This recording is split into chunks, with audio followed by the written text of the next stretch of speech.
Hello students, welcome to my channel.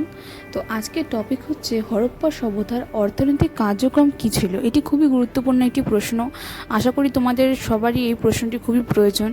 তো তাই আমি প্রশ্নটি উত্তর সহ একদম নিয়ে এসেছি। বৈশিষ্ট্য, উপসংহার সব রয়েছে এখানে।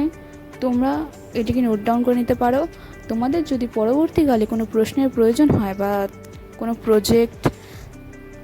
প্রশ্নের উত্তরের প্রয়োজন হয়, তোমরা আমার কমেন্ট সেকশনে জানিও। আমি অবশ্যই তোমাদের প্রশ্নের উত্তর দেওয়ার চেষ্টা করব। ভিডিওটি ভালো লাগলে সাবস্ক্রাইব করে দিও, লাইক করে দিও এবং বন্ধুদের সাথে শেয়ার করে নিও, যাতে তারাও একটু উপকৃত হয়।